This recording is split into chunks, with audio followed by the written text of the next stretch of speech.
Hola, ¿qué tal? ¿Cómo están? Estoy muy contenta de saludarlos a todas y todos los que se conectan con nosotros. El día de hoy estamos algo así como arrancando nuestra segunda temporada, pero estamos más que nunca de manteles largos porque en este día tenemos a una invitadísima de lujo que no necesita mayor presentación. Ella es nuestra queridísima presidenta nacional de nuestro partido Movimiento y además ya sabemos mucho de su trayectoria, ahorita la vamos a platicar. Nuestra querida Luisa María Alcalde Luján, muchas gracias por estar aquí. Al contrario, Julieta, feliz de estar aquí. Ya tenía ganas de estar aquí en tu podcast, que ayuda mucho para informar, muchas gracias. Para seguir revolucionando conciencias. Así que feliz de estar aquí contigo, encantada. con el equipo tuyo y con la audiencia. Sí, aquí ustedes no los están viendo, pero aquí atrás hay unos grandes fans de Luisa que estaban más contentos que nosotros por tenerla aquí, así que muchas gracias. Luisa, empezamos. Mira, tenemos preparado este día algo así como unas pequeñas fotografías para ir haciendo un recorrido. Mira. Ay, qué bueno. Fíjate nomás, laborales. A ver, ¿cuántos años tenías para empezar? Híjole, no sé, pero ¿qué será? ¿Unos 7? ¿será? 7 años. Más o menos. ¿De qué era la marcha? Esta marcha es del 1 de mayo. Mis padres ambos tienen una trayectoria en la vida sindical, digamos, en el movimiento del sindicalismo independiente, democrático. Entonces, todos los 1 de mayo íbamos a la marcha del 1 de mayo. Y ahí, como pueden ver abajito, dice FAT, que es el Frente Auténtico del Trabajo. Ahí se conocieron mis papás. Y bueno, pues era esta organización que ayudaba a capacitar y a gestionar. Y ahí está el producto de sus padres también. Ahí está. Entonces, mira qué chistoso que dice por el respeto a los derechos laborales. Foto emblemática de la generación. Sí. A ver, y además es ahí morenaje, ¿cierto? Es decir, todavía no era partido político. Todavía no. A mí en 2011 tuve la enorme oportunidad de que el presidente me invitara a formar parte de la asociación civil, que se formó un 2 de octubre de 2011. Se conformó como asociación civil y todavía no estaba la idea de convertirnos en partido político. No había la necesidad. ¿Por qué? Porque estaban los otros partidos que finalmente encabezaban las candidaturas o habían encabezado la candidatura del presidente en 2006. Entonces, a partir de ahí, de esa designación como representante de jóvenes, empezamos la organización de algo que llamamos morenaje, ¿no? Que era Morena, jóvenes y estudiantes. Y entonces hicimos comités en los diferentes estados. Algunos se acuerdan, bueno, todavía me los encuentro en todos lados, tienen diferentes responsabilidades. Todos ellos todavía están por acá. Muchos de ellos, bueno, ahí está Miguel Torruco, ¿no? Sí, claro. Por ejemplo, pero muchos de ellos están por acá. En el lado izquierdo, esa fotografía que es muy, muy bella, ese es...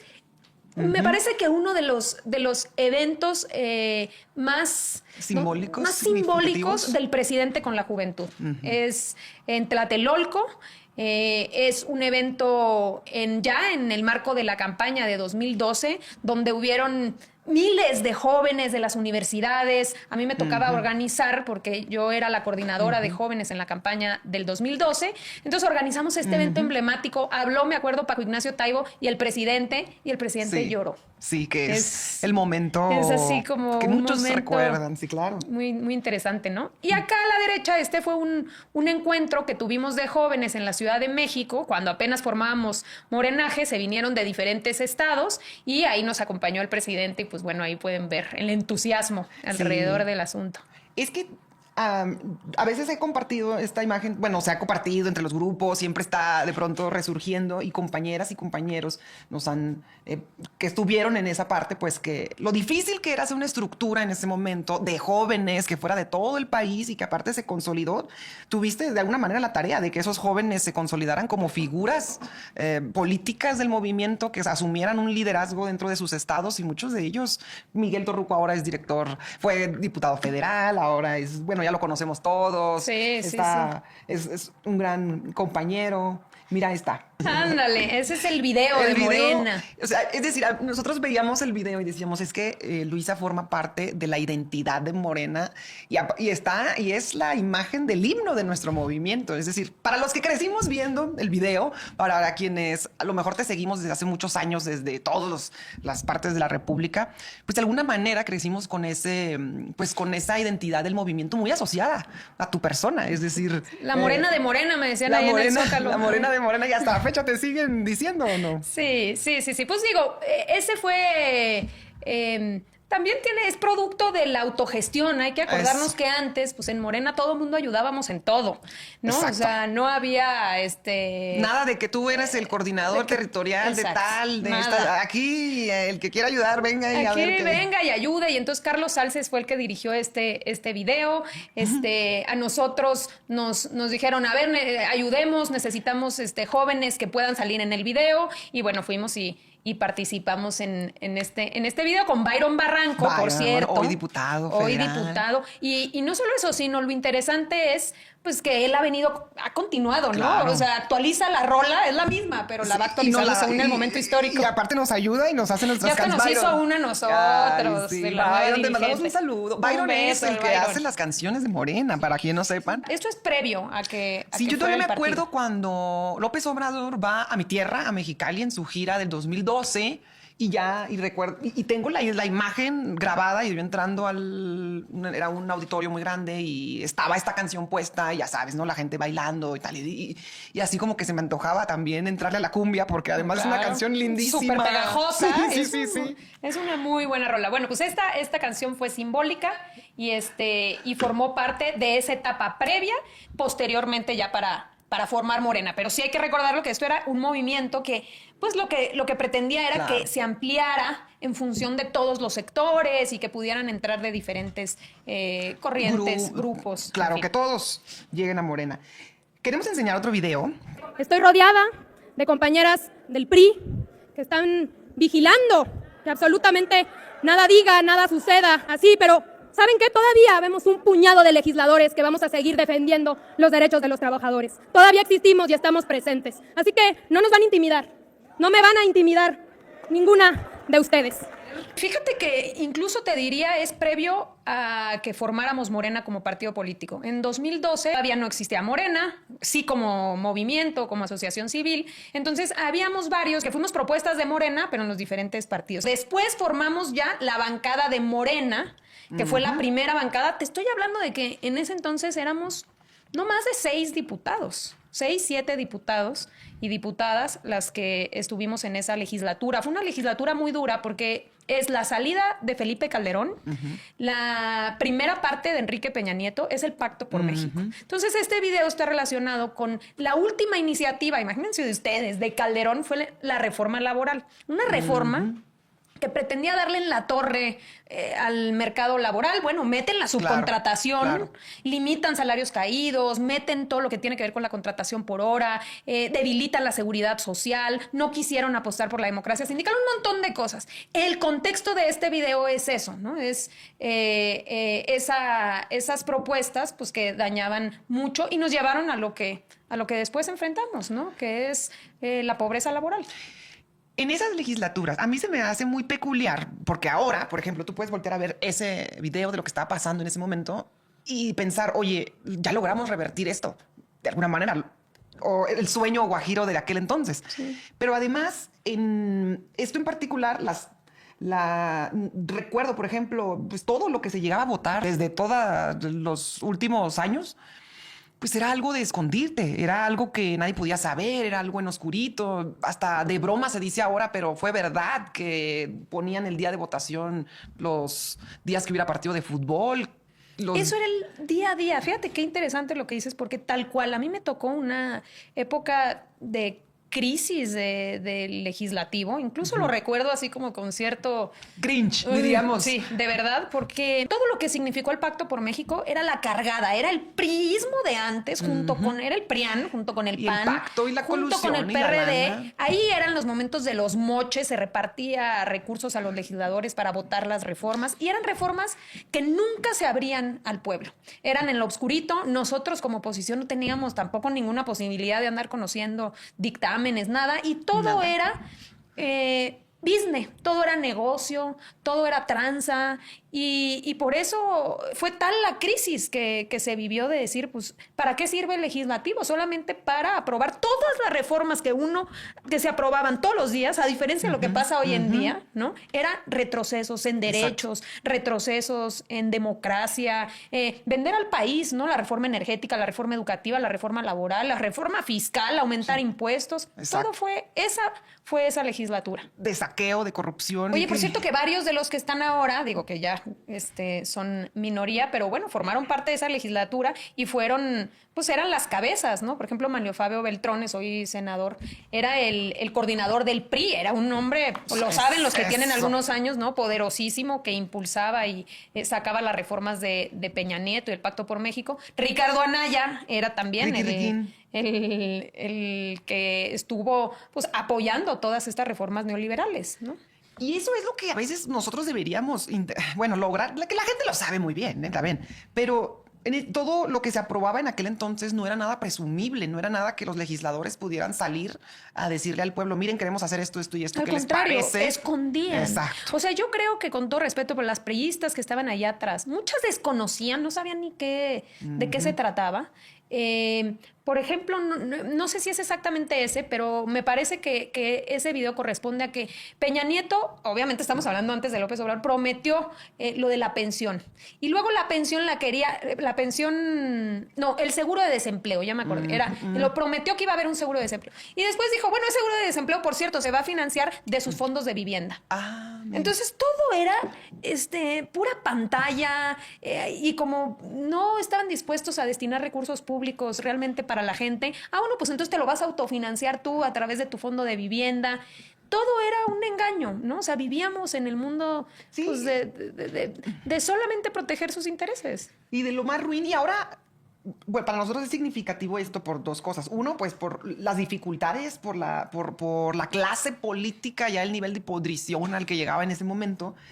Y también porque qué peculiares las tácticas que aplican de esas de querer tomar la tribuna y, o sea... Fíjate nomás, ¿no? Qué descaro. Éramos 5 legisladores. Exacto. Ellos eran todos y entonces se ponían atrás imagínate el mensaje. Es una bajeza además porque están ahí y el talante intolerante con una joven legisladora, ¿no? Que no se supone que estamos en las libertades y están en una sesión y el hecho que quieran ir, como me recuerda ahora que se aprobó la reforma al Poder Judicial, lo mismo. Sí, es cierto. Pararse, hacer estas tácticas.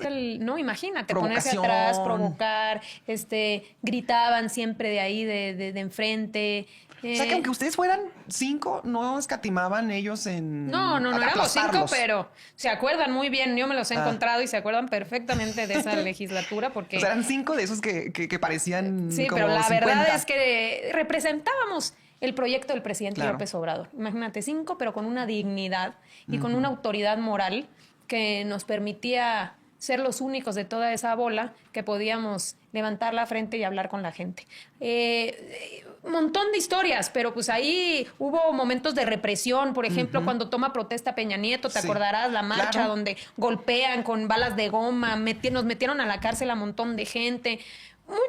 La reforma energética ahí, estos cuates, como se tomó el pleno para que no se aprobara, y recuerdas todo el cerco allá cuando le dio el infarto al presidente López Obrador.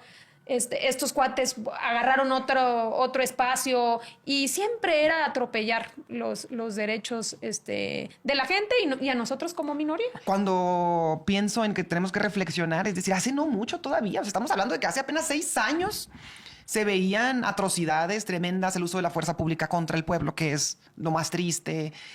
Y todas las reformas que hacía cualquier gobierno era simplemente para perjudicar. Ahora lo que hacemos es todo el rescate y estos resulta que se hacen los víctimos. Exacto. Y en realidad lo que se ha buscado es, revertir esto, pero también avanzar en la cuestión de los derechos para el pueblo de México. Mira, yo lo que creo y considero que es muy importante es que no podemos olvidar. O sea, cuando la presidenta de México, Claudia Sheinbaum, y el presidente insisten en el pasado, que les revienta a ellos, que, ¿para qué hablan del pasado? No, es que no podemos olvidar que eso, como bien dices, acaba de suceder. Y ahí vienen las nuevas generaciones, pero no podemos olvidar que apenas hace unos años una camarilla de rufianes gobernaba este país para beneficiarse ellos y a sus cuates. Y no solo eso, entregaron nuestra patria, eran capaces de todo. Sí. Entonces, estar recordando eso siempre ayuda porque no podemos volver hacia allá, ¿no? O sea, entonces lo que ha venido sucediendo ahora, no solamente, como bien dices, es revertir, sino es avanzar en un país más justo. Y vaya que para 6 años... No, pues lo que se ha logrado para de revertir. Bueno, tú que estás ahí en el Senado y que te tocan las desveladas de en todos los temas. Yo creo que nosotros tenemos como movimiento el orgullo de decir hemos avanzado. Estamos a lo mejor en algunos temas nos falta reforzar y se está haciendo, pero en todos los temas se ha venido avanzando para construir un país mejor. Definitivo. Y la gente lo reconoce, lo sabe. La gente lo sabe, pues por eso y sabe sobre todo cómo son estos otros. Sí, cuando estos, ¿no? Dicen, cuando estos cuates, oye, después de la elección de Claudia, pero ¿cómo? Que no entienden, ¿no? ¿Cómo es posible? Y si me dirán así sin entender esto. Sí, que la gente votó, es que esto no se comprende. Pues imagínate en qué mundo viven, ¿no? Sí, siguen sin entender. El presidente. Bueno, pues acá ya es como secretaria de Trabajo. Así es. Pero de entrada, a ver, ahí nomás, fuiste formada desde muy joven por el que hoy fue el mayor líder de México los últimos años, de un luchador social maravilloso, el presidente. Y creo que tú eres el reflejo de una formación directa. Es decir, el presidente y tú, él te empujó, estuvieron juntos. Es decir, ¿cómo ha significado para ti el hecho de que él mismo, es decir, muchos aprendimos de su enseñanza, de su palabra, de cuando nos tocaba verlo, pero ahí nomás a ti te formó directamente? Sí, pues un privilegio, digo, como bien lo dices, es pues el presidente que más ha querido este pueblo, por todas las razones, un luchador de años, persistente, congruente, y siempre, bueno, esa cara, ¿no? Siempre echado para adelante. Eso. Y pensando, o sea, con una revolución de pensamiento que nos llevaba a todos, ¿no? Él, cuando todavía no estaba este movimiento feminista, él ya contemplaba paridad en todos sus equipos, siempre pensando en el relevo generacional. Yo fui, digamos, pues esa prueba que desde que estaba muy joven, ¿no? Me jaló, órale, primero como dirigente de jóvenes, luego cuando me habló, me acuerdo cuando era dirigente de jóvenes, ¿te vas a ir de diputada federal? No, pero como claro que te vas a ir de diputada federal y ahí nos vas a representar. Y nada de que estás muy joven y nada, todavía no sabes. Yo le decía, no, pero yo no sé cómo, de que no, y vámonos. Y bueno, pues me incluyó a su gabinete, ¿no? A la Secretaría del Trabajo. Yo me acuerdo todavía que cuando me lo propuso, le decía, no, yo le puedo ayudar como directora del programa de Jóvenes Construyendo el Futuro. No, me dijo, ahí va a estar el programa de Jóvenes Construyendo el Futuro, pero quiero que seas secretaria de Trabajo. Ese programa es emblemático y a todos nos hizo en aquel entonces, en 2018, cuando recién te nombra secretaria del Trabajo. Yo todavía recuerdo haber visto con mi papá, fíjate qué curioso, me acuerdo que me habían operado una pierna, estábamos echados en la cama porque pues no había de otra y estábamos viendo una entrevista que te hace Sabina Berman cuando recién va a empezar todo el programa, cuando recién va a tomar protesta el presidente López Obrador, y se hablaba bastante sobre este gran programa que era Jóvenes Construyendo el Futuro. Pues el presidente López Obrador puso el tema de la juventud en la agenda pública, ya no solamente como pues un sector social que había que atender o pues tal vez solo atendido por un instituto. Lo máximo que teníamos era un instituto de la juventud para atender a todos los jóvenes. Y pasó la prioridad de atender, y es que suena tan lógico, el 30% de la población que constituían a la juventud mexicana a través de muchos programas, becas para los jóvenes, universidades, pero le dio una especial relevancia al programa de Jóvenes Construyendo el Futuro. Me parece peculiar por varias cosas. Uno, porque el hecho de que tú encabezaras la Secretaría del Trabajo, pues evidentemente también era un tema simbólico de la importancia que ahora cobraban los jóvenes en la vida pública del país.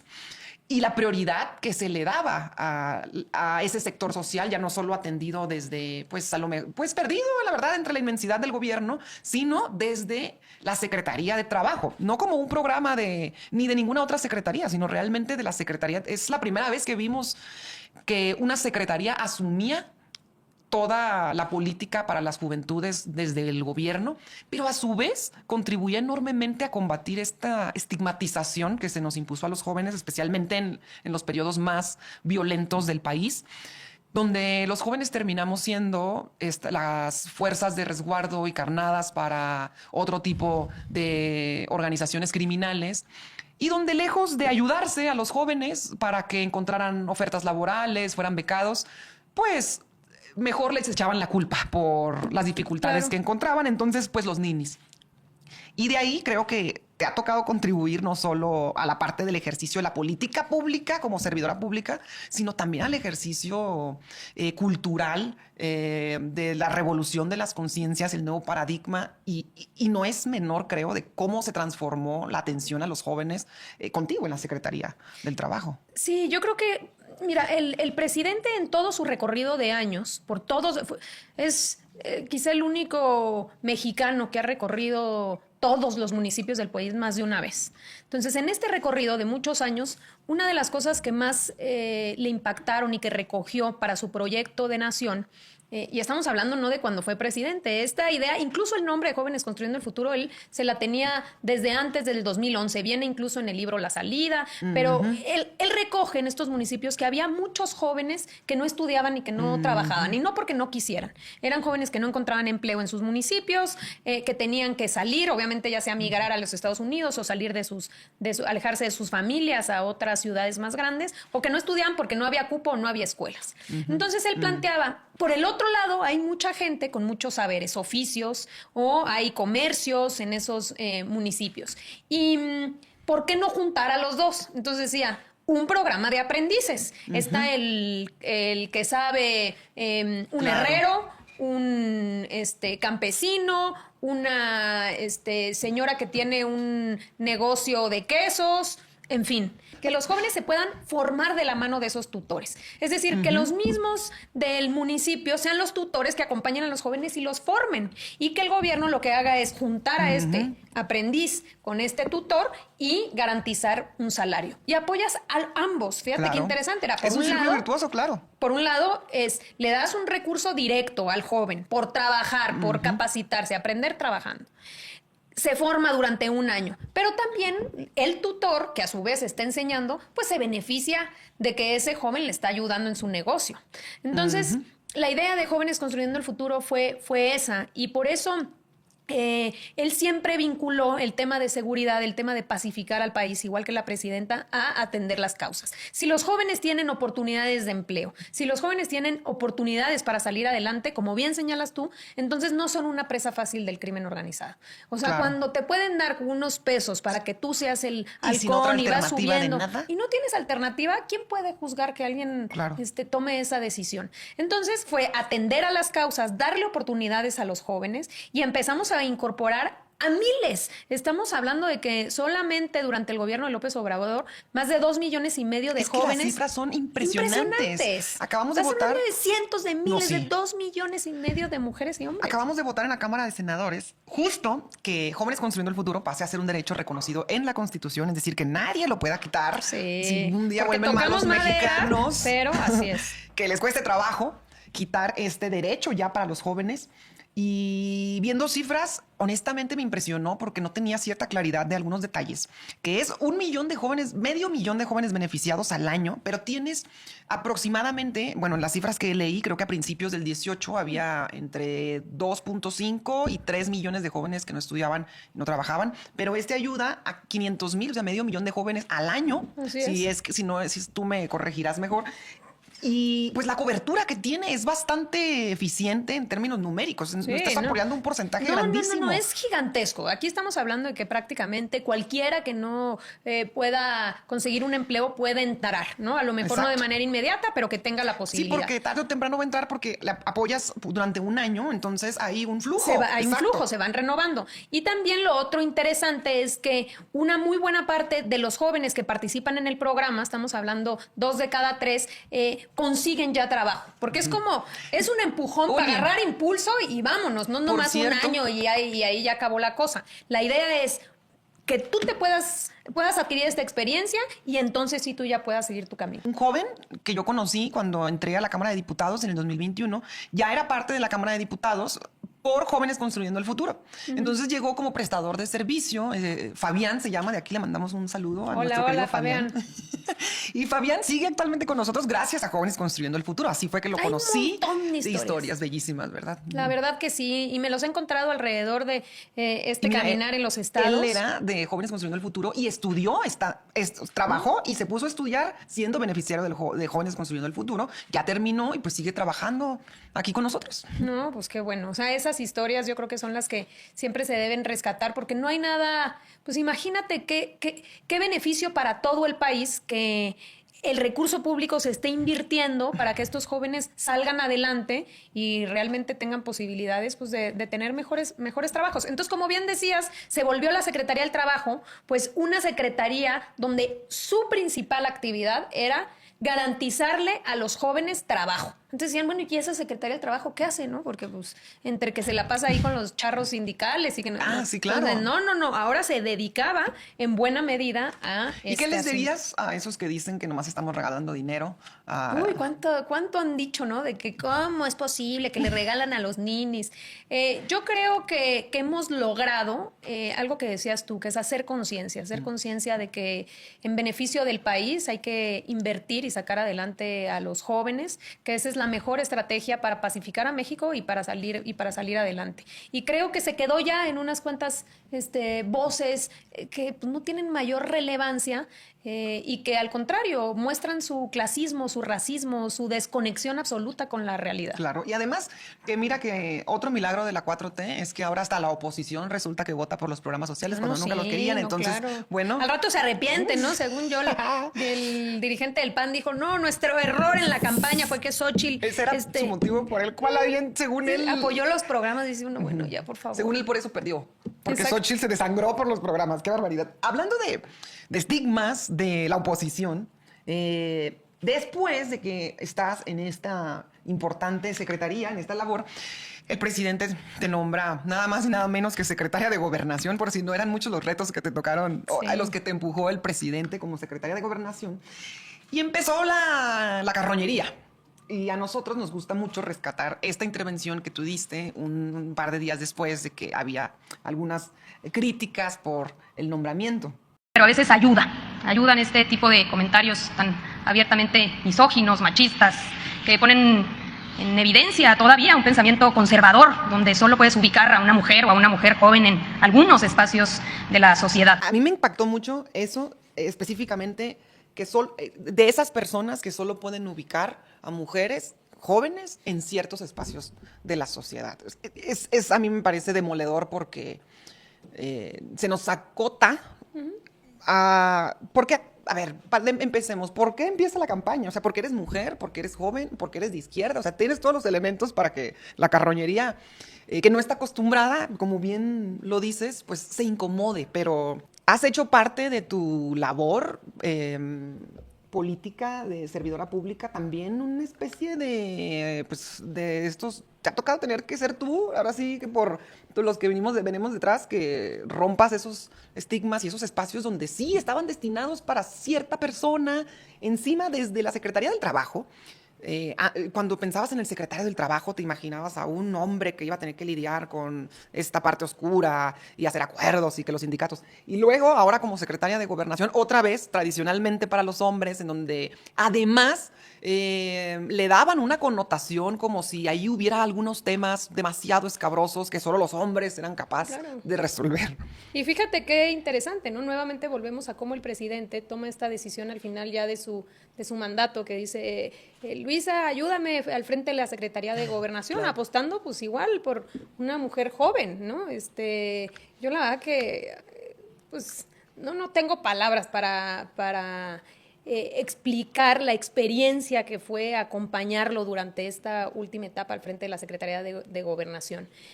Verlo todos los días, trabajar de la mano, claro, de él. Y creo que, en efecto, como bien señalas, cuando me nombran, pues empieza, te imaginas, una campaña de cómo es posible, qué experiencia tiene. Digo, era de risa porque, pues, ¿qué experiencia tiene? Acababa de ser, que lleva casi 4 años siendo secretaria de Trabajo, ¿no? Había sido legisladora, en fin, o sea, esa no podía ser la crítica, ¿no? Exacto. Entonces, pero pues siempre no fallan, no fallan los misóginos y el pensamiento conservador, lo vemos ahora con la presidenta, ¿no? Y siempre pensando qué hay atrás, ¿no? O sea, cuál es la sospecha, a ver, realmente quién manda. Y tú lo vives también y lo seguimos enfrentando, ya no como las que nos antecedieron, pero claro que sigue presente. Siempre la discusión de quién manda realmente. A mí siempre me manejan de que, a ver, y en la Secretaría del Trabajo, su papá era el que tomaba las decisiones. En Gobernación, realmente Andrés Manuel, a ella la tienen y siempre es la misma idea, ¿no? Ahora me pasa también en Morena, en fin, no pierden oportunidad para insistir en que uno no podía tener la capacidad de estar al frente de esta responsabilidad. ¿Y tú cómo lo tomas en ese momento? Digo, debe haber una respuesta personal también, no sé si cuando eras más joven o si eventualmente te curtiste tanto en la Cámara de Diputados que ya no te sorprendía pues estas campañas que son... No me sorprendió, te soy honesta, no me sorprendió porque los conozco. Es que son iguales, son predecibles. Oye, o sea, la verdad es que no hay nada nuevo. El presidente que hasta se reía de ellos. Cuando pone de la vocería, exacto. El meme de que... Y cuando tienes un liderazgo al lado, como el presidente López Obrador, que, o sea, voltea y dice, ay, por Dios, Luisa, o sea, eso que te entre por uno y te sale por el otro y adelante. O sea, no nos vamos a frenar y a detener por esas cuestiones, pero siempre pues hacer conciencia y denunciarlo importa, porque justamente se trata de que ni un paso atrás, ¿no? Ya lo que tuvimos que pasar, las que nos antecedieron, lo que nos tocó a nosotros enfrentar, que ya no lo tengan que vivir las futuras generaciones. Es que es muy natural que los funcionarios, o a lo mejor tú en tu trayectoria, puedas terminar envolviéndote en la dimensión del día a día y en los trabajos que cuesta sacar las mil labores. Pero eso que dices de que se tiene que comunicar es todavía más relevante porque a lo mejor, como dices tú, a mí ya no me afecta porque los conozco y son predecibles y se ven ridículos, pero allá afuera... Sí, no es para uno. Exacto, pero sí es, por ejemplo, recuerdo perfecto esta declaración y dije, exacto, es la incomodidad que genera para ciertas personas que una persona que ellos no ubicaban porque no tiene a lo mejor las características hasta físicas. Tal cual. Ya no, porque ellos dicen, pero sí, por fortuna son cada vez menos, lo dices después en este video. Por fortuna que son cada vez menos, pero bueno, no hemos acabado. O sea, claro. Hoy el simple hecho de tener una presidenta mujer abre un montón de posibilidades distintas, porque entonces ya ningún espacio está reservado. Claro. Y ese mensaje para las niñas, para las adolescentes, para las jóvenes, es muy fuerte. Es muy potente. Y nosotros somos jóvenes, pero es que, como bien decías, basta irse 7 años atrás, ver la última fotografía o las fotografías del gabinete de Peña Nieto o de Calderón, y te vas a dar cuenta que la enorme mayoría eran hombres y que siempre pues la mujer no le resguardaron, hubo ahí ciertos espacios, pero casi siempre, bueno, claro, relaciones exteriores, teníamos aquí, allá, pero seguridad, ¿cuándo habías visto una secretaria mujer en la Secretaría y Gobernación? No fui yo la primera, pero fue Olga Sánchez Cordero con el presidente López Obrador, pero nunca antes había habido una mujer en Gobernación. En energía, en economía, claro. O sea, las principales carteras del gabinete del presidente estaban liderados por mujeres, y eso no es solamente el hecho de esa mujer en esa secretaría, sino que es un mensaje que va revolucionando, y hoy somos un pueblo pues que definió que podíamos tener una... ¿Y que aceleró ese proceso? ¿Que aceleró ese proceso? Porque todavía en el 2019, por ejemplo, en las campañas por allá en mi estado, a mí me tocó escuchar a compañeros cuando la presidenta en ese entonces estaba armando su gabinete, compañeros así, pero que todos tienen que pues, abrir su mente, pensar, ¿no? Que decían, no, es que para obras públicas no puede ser una mujer. Claro. O sea, pero convencidísimos de que además en obras públicas tenían que lidiar con los trabajadores y que luego se ponían muy intensas las discusiones y que esas cosas eran de los grandes y de los... Llegó una mujer, hizo todo perfecto, por cierto, muy ordenada, y nos demostró a todos que no había mayor oscurantismo ni nada, claro, ¿no? Misterioso, exótico. Hablando de tu labor como secretaria de Gobernación, ahora justo que pasa este caso de Jalisco, sí, del rancho, de todo esto, hubo importante voluntad y avances en el sexenio del presidente, pero ¿cómo podemos explicar esta parte en donde es definitivo que este movimiento, que el presidente, que la presidenta se construyó también arropando, encabezando, nutriéndose también de los dolores del pueblo mexicano, por muchos motivos y sin duda el tema de las desapariciones es terrible. Sin embargo, hemos visto cómo en los recientes días este tema también ha sido aprovechado, no solamente para denunciar el justo reclamo, sino para que alguien entre tanta información circulando, pues aproveche para llevar agua a su molino. Yo creo que eso es muy importante, lograr distinguir entre que una cosa es lo doloroso de la situación, no solamente de violencia que se pueda vivir, sino también lo doloroso que significa buscar a un ser querido.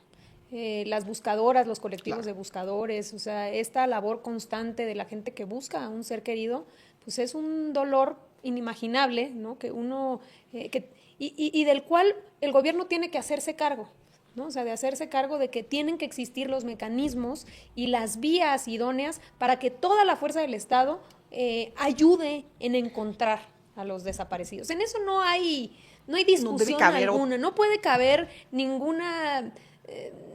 El dinero que sea necesario, los recursos humanos y materiales tienen que estar disponibles para esa tarea. Y en eso no se puede escatimar. Hay otra cosa distinta que bien señalas tú, que es la manipulación de un hecho, que es tratar de manipular la conversación en redes sociales, que esto pues ya se han vuelto expertos en meter, son los mismos bots de los mismos lugares, de las mismas granjas, lo mismo del narcopresidente a la narcopresidenta, sí. A todas estas campañas se puede ubicar perfectamente que le meten millones de pesos. Decían 20 millones de pesos en 4 días. Y entonces vienen los bots y son, no son personas, sino que es manipular una conversación. Y es aprovechar un hecho para ver cómo afectamos a la presidenta, ¿no? Entonces, el hecho en sí mismo, ¿qué es lo importante? Lo importante aquí es que no haya impunidad. Tú ya sabes o encuentras, en el caso de Jalisco, sabes que había una investigación previa, pues tienes que retomarla, tienes que evaluar bien qué fue lo que sucedió. Ya el fiscal ha dicho lo propio respecto a cuáles fueron las faltas que se tuvieron desde la Fiscalía Local. No puede haber impunidad para el caso de los funcionarios, porque si no llevaron bien una investigación, eso no se puede. Entonces hay que atender eso, claro. Hay que también seguir atendiendo el tema de la violencia, pues sí, por eso es atender a las causas, es que haya una línea clara entre delincuencia y gobierno, es tener una estrategia de seguridad como la que tiene la presidenta. Todos los días se reúne con su gabinete de seguridad a las 6 de la mañana para atender el tema, se está avanzando. Y retomo la última parte que, como bien señalas, me tocó en la Secretaría de Gobernación, que es el tema de búsqueda. El presidente le tocó este tema, digamos, cuando entra él ya había una ley de búsqueda que genera, entre otras cosas, se generó un padrón para que la idea conceptual era facilitar que ahí se pudieran registrar cualquier desaparecido. Entonces, desaparecidas, desaparecidos en este padrón, y entonces se puso ahí de responsable a alguien que considero yo, no sé si de buena o mala fe, no hizo un buen trabajo para poder tener un mecanismo eficiente de búsqueda. ¿Cuál es la lógica de tener un padrón de desaparecidos? Que todo el gobierno pueda poner a disposición la información, las bases de datos, las personas que los busquen y encontrar a esas personas. El problema de este padrón inicial es que se nutrió de muchos registros, no solo incompletos, te hablo de miles de registros donde no teníamos ni siquiera el apellido o el nombre, un punto, una coma, unos asteriscos. Entonces era un padrón que no estaba bien construido y que una de las grandes tareas, pues era ver realmente con información este padrón confiable. Y el despliegue, un despliegue que nunca se había hecho antes. El presidente le pidió a todas las dependencias meterse en el asunto. Se cruzaron millones de datos con RENAPO, con el Seguro Social, con los pasaportes, con Secretaría de Relaciones Exteriores, con todos los programas sociales, todas las bases de datos que nos permitieran arrojar información sobre estas personas para ir a buscarlas. Y fuimos a hacer miles de búsquedas y encontramos a miles de personas que estaban en este padrón. También es importante distinguir algo que la presidenta decía en la mañana. Hay ausencias voluntarias, ¿no? De alguien que decide irse y a lo mejor no informa, o hay gente que se va, que se reporta como desaparecida y después ya no se reporta, que pues ya lo encontramos. Y hay otros casos que requieren pues de toda la atención del Estado, que están vinculados con violencia. En la gran mayoría de estos casos se abren investigaciones y carpetas de investigación. Es bien interesante que ahora la presidenta quiere reforzar todo el tema de búsqueda, ¿no? Por ejemplo, teniendo no solamente es el padrón único, sino que este padrón tenga una relación, una interconexión con todo el sistema del gobierno para siempre tener más datos y ser más eficaz en encontrarlos. Sí, me parece a mí que es importante que todas y todos, independientemente de los partidos políticos, podamos guiarnos más por la empatía que debemos privilegiar en estas circunstancias y menos por pues el aprovechamiento que se hace del uso, aparte de un caso, de los casos tan dolorosos que normalmente la derecha obtiene. Cualquier caso que vea con potencial mediático lo aprovecha. Según ellos lo aprovechan. Y según ellos también están defendiendo a las víctimas, lo cual seriamente los deja con... Pues los hace ver ruines, porque encima, pues ¿quién les cree que les interesa realmente alguna persona? Y sin embargo, ¿cómo cuidar al movimiento para que estas campañas en donde pues se ve mucho la manipulación de, pues a través de mecanismos como dinero, metiéndole a campañas, etcétera,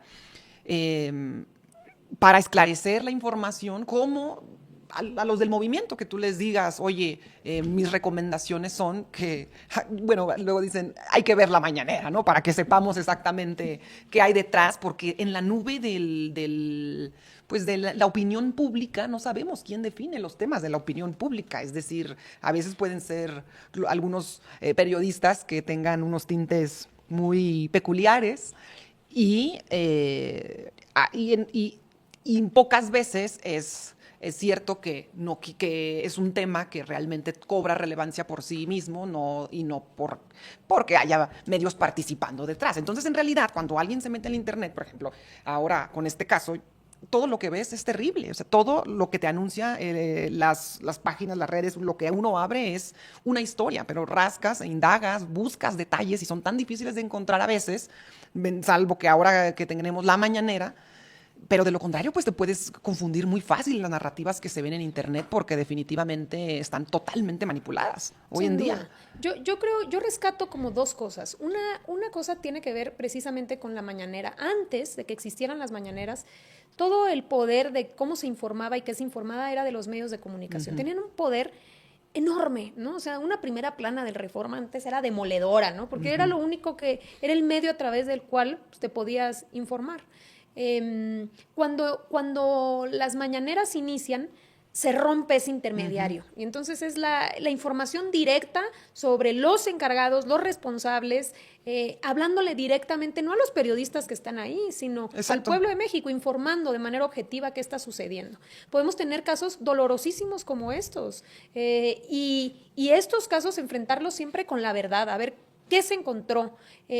Toda la transparencia, por qué fue lo que pasó, qué sucedió antes, qué sucede ahora y qué se va a hacer hacia el futuro. Entonces, la oportunidad de tener esa información directa de los responsables es algo que de alguna manera limita las posibilidades de la manipulación. No quiere decir que estos no lo intenten, pero también hay que ser conscientes que tienen menor efecto.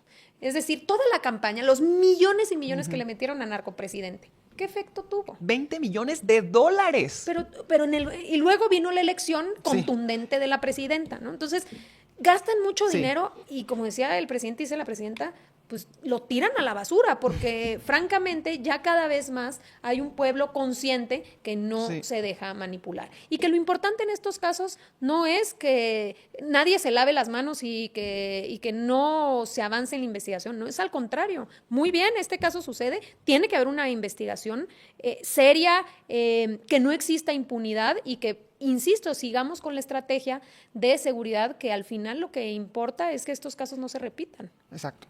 Hablando un poco de la comunicación, tu llegada al partido, presidenta de nuestro movimiento, Partido Movimiento, ¿te imaginaste un día ser dirigente del partido? La verdad que no, y creo que eso es lo más emocionante, ¿no? O sea, que después yo pues, digamos, mi vida política surgió en Morena desde que estaba muy joven, ya vimos todo este caminar y me parece como muy hermoso en mi formación que después de haber concluido con el presidente López Obrador en la Secretaría de Gobernación, en esta etapa del segundo piso, pues nos toque llevarlo desde nuestro movimiento, un movimiento que yo pues quiero profundamente, que me tocó acompañar en el inicio y que ahora es no solo la primera fuerza política, sino es un referente mundial, es un partido que ha sido capaz de crecer de manera sumamente rápida y que hoy cuenta con un respaldo impresionante. Que cuenta con la confianza de la gente. Y hacerlo en el momento que estamos viviendo hoy, es decir, como un partido que respalda a su presidenta, que es un movimiento, que es un partido político, sí, pero que siempre estamos en constante, movimiento sí. Porque la transformación somos todas y somos todos. Y nuestra tarea frente al movimiento es apoyar la transformación. Entonces no estamos nosotros así nada más de que, ver el candidato de Veracruz. No, nosotros como movimiento, todas y todos los que formamos parte de Morena, nos toca seguir concientizando y seguir movilizándonos y seguir avanzando en la transformación de nuestras colonias, de nuestros pueblos. Y eso es lo bonito de Morena, que está en constante movimiento. Además, es verdad que te toque esta responsabilidad en el momento que también hay una presidenta, la primera mujer, y cuando llegas al partido, creo que para muchos el mensaje fue, aquí está el relevo. ¿No? Aquí está el relevo generacional, que es los jóvenes que han venido empujando la transformación desde un inicio, hoy ya son los dirigentes políticos del país, y además pues creo la primera plana de la cartera de Morena son gente sumamente joven también, creo que el mensaje fue muy poderoso, es tiempo de mujeres y es tiempo de jóvenes, y además bueno, aquí en este caso en particular, yo sí quisiera preguntarte, ¿qué les dices a la militancia que de pronto entre algunos detalles siempre dice cómo podemos cuidar al movimiento, que el movimiento no se nos desvíe de nuestros principios? A mí me parece muy sano, como dijo la presidenta, la crítica que surge natural, totalmente. Porque esa crítica natural es la misma crítica que cuida al movimiento, que lo protege y que hace que todos estemos conscientes. Si no estuvieran estas críticas y finalmente fueran unos cuantos que toman las decisiones y que nadie sabe nada, pues a nadie le importaría nada, pero al contrario, es la herramienta del pueblo y el pueblo se preocupa para que se cuide pues la plataforma de nuestro movimiento y de pronto a veces hay señales hacia afuera que la gente puede considerar que por algún motivo que está pasando, etc. Y entre las muchas controversias que surgen en la política y los dilemas, el presidente hablaba mucho de que la política es elegir entre inconvenientes. Y también la maduración política que tiene que tener el pueblo de México, también de comprender y que expliquemos cómo se toman las decisiones, que se abran y que al menos sean públicas, todo, sin ocultar absolutamente nada, pero sí hay gente que siempre está preocupada porque el movimiento se cuide y a todos ellos, pues, ¿qué les dice su presidenta del partido? Yo creo que hemos pasado por diferentes momentos en Morena, primero para abrir brecha, en fin. Hoy estamos en un momento distinto, ya somos un movimiento gigantesco, plural, de millones de mujeres y hombres, y nos toca ese momento de cuidar a Morena. Y cuidar a Morena significa preservar el objetivo de su creación. ¿Para qué creamos Morena en su momento? ¿Para qué tanto esfuerzo del presidente López Obrador y de todos los miles que lo acompañaron? Era para tener un vehículo para transformar, para que la gente, para poder llegar al poder, para poder ganar elecciones y que una vez en el gobierno se pudiera utilizar el recurso público y el poder en beneficio de los demás. Si eso cambia, Morena se debilita. Entonces, cuidar a Morena significa no perder de vista que la única razón por la cual existe Morena es precisamente para ese propósito, que es que mejore la calidad de vida de los niños, de las niñas, de los adolescentes, de los adultos mayores, de todas y todos, para reducir la desigualdad, para erradicar la pobreza en nuestro país. Entonces, siempre tener ese objetivo, para eso creamos el movimiento. Entonces, hay que cuidarlo, no podemos perder la brújula y siempre ir encaminados para allá. Y eso significa no solo la presidencia, eso significan los legisladores, que sean congruentes en las reformas que votan, eso significa que los presidentes y presidentas municipales gobiernen con honestidad, sin lujos, que escuchen a la gente, que tengan audiencias públicas. Entonces, tenemos que ahora cuidar que cuando lleguemos al gobierno representemos eso, y para eso siempre pues hay que ir cuidando a que el movimiento no se despegue de sus principios, ¿no? O sea, entonces, que ahora, por el otro lado, tenemos que también ser abiertos. Es decir, no ser sectarios y decirle a la gente, súmate a Morena. Somos millones, pero súmate a Morena si quieres ser parte de este movimiento. Hoy estamos en esta campaña de afiliación para afiliar a más de 10 millones de mujeres y hombres. Es decir, no queremos ser un partido pequeñito de cúpula. Claro. Teníamos solo 2,5 millones de afiliados, pero votaron por nosotros 36 millones. Entonces, quien quiera sumarse a Morena puede sumarse a Morena, pero aquí en Morena se respetan estos principios. Y quien no lo respete, y creo que ahí viene como una parte interesante e importante, tiene mecanismos, porque no todos tenemos que pensar igual y no todos se comportan bien, y que existan mecanismos eficaces para que se puedan dirimir controversias y se pueda sancionar también, o incluso te diría expulsar o no permitir la entrada también de personas que consideramos que dañan a nuestro movimiento. Ya nos ha pasado. Entonces, todo eso se tiene que ir puliendo. ¿Dónde? En la Comisión de Honestidad y Justicia. En las instancias del movimiento. En las instancias de nuestro movimiento, que haya reglas claras y que las cumplamos. Claro. Por ejemplo, ahora estamos viendo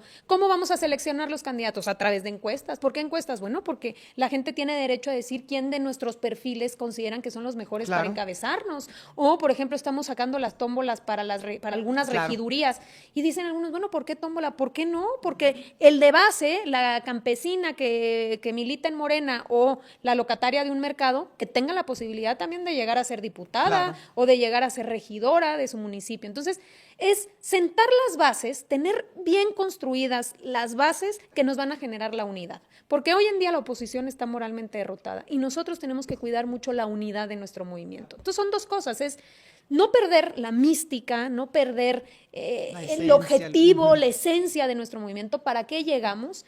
Quien falle, tenemos que detectar esas fallas y simplemente no volverlos a incorporar. Que un presidente, una presidenta municipal anda ahí, un legislador corrupto, vámonos. O sea, que también existen mecanismos de depuración. Y también existe eso, y que nosotros podamos seguir adelante y seguir utilizando a Morena como ese vehículo para seguir ganando la presidencia, seguir teniendo mayorías en el Congreso que nos permitan llevar reformas como garantizar el derecho de los jóvenes en la Constitución, de las mujeres.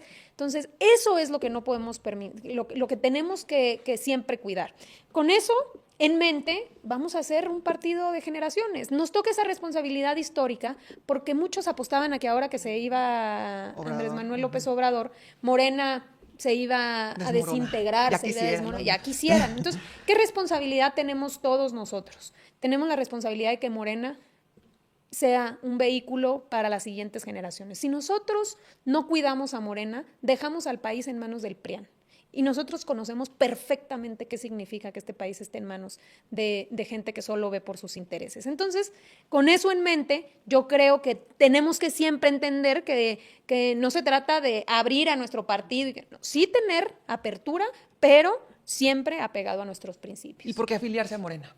Bueno, afiliarse, porque este es un movimiento están plural. Buscando 10 millones. 10 millones. Van por 10 millones de afiliados. Vamos por 10 millones y los vamos a conseguir, no nosotros, la dirigencia, sino que todos estamos ayudando en la afiliación. Hay mucho entusiasmo de pertenecer a Morena. De que le llegue la credencial a la gente. Si te afilias a Morena, aprovechando el comercial aquí en tu podcast, si uno se afilia a Morena, adquiere, no solamente es un sentido de pertenencia, tú adquieres derechos dentro de Morena para participar en las asambleas, para que te llegue el periódico Regeneración, se te entrega una credencial pues digamos que te da esa identidad como parte de nuestro partido. Entonces, tienes también la posibilidad, insisto, de poder participar en la elección de distritales. Además, y de formar parte de la estructura de Morena. Y de ser contemplado, porque mira, hay gente que nos dice, oigan, ustedes nomás invitan a la chamba y luego ya no invitan a la fiesta, o sea, hacen reuniones, o si llega quién sabe quién, hay muchas cosas que pasan en el partido de forma muy natural, que si viene un compañero y se arma una plática y demás. Y hay muchas personas que pues en las campañas están en las calles, representan las casillas, y somos tantos los que de pronto en una campaña participan, porque, por ejemplo, nada más en mi estado, que no es un estado tan grande, para el día de la elección pues se requieren como 20,000 representantes en las casillas. Entonces no es una elección, son espacios donde participa tanta gente, y luego dicen, oigan, ¿y qué más hay? ¿Y cuándo me van a hablar? O luego, ¿qué actividad va a haber? Avisen, ¿no? Claro. Entonces ahora, pues también entiendo que con la afiliación va a haber mecanismos para estar informando a la gente de todas las actividades. Tal cual. Por ejemplo, ahora que tuvimos la concentración en el Zócalo, tuvimos la posibilidad de mandar muchos mensajes, decir, va a haber esta concentración en el Zócalo, vamos a apoyar a la presidenta. No era un evento partidista, pero claro que convocamos a todos los que querían acompañar en el Zócalo. Entonces, tener una comunicación mucho más directa sobre todo lo que está pasando, sobre los procesos que se van a vivir. Y como bien dices tú, hay mucha gente que dice, ¿cómo puedo ayudar más? Yo no me conformo con ir y tachar mi boleta ese día, sí, ¿no? Sino tengo interés en participar de manera más activa. Entonces, afiliándote a Morena, pues se abre esa comunicación de nosotros, contactar a esa gente en esas secciones, en esos espacios, rincones de México, para cuando tengamos que promover, cuando tengamos que defender el voto, o cuando no hay campañas, para todas las actividades que se tienen todos los días. Formación política, asambleas, discusiones sobre legislaciones locales. Entonces hay como un espacio importante, por eso, afíliense a Morena. Eso, ya, ¿qué están esperando?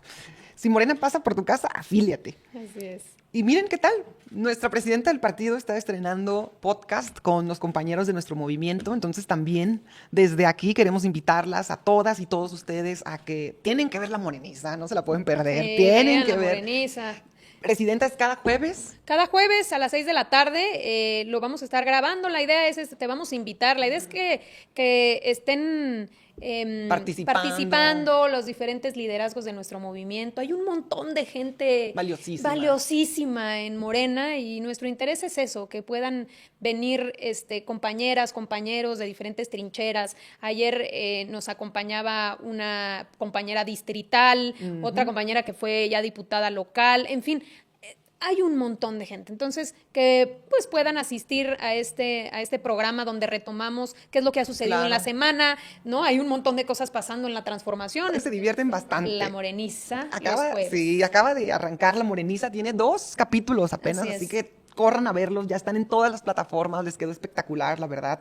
Muchas felicidades por el arranque de este proyecto, y todos ustedes no se lo pueden perder, es genial La Moreniza. Luisa, presidenta, estamos muy contentos que hayas tenido la oportunidad de estar con nosotras, aquí con nosotros, con todo el equipo pues que está a tu servicio. Te agradecemos mucho que tengas este tiempo, que nos hayas dedicado. Ya teníamos mucho tiempo queriendo encontrarnos, hacer este espacio.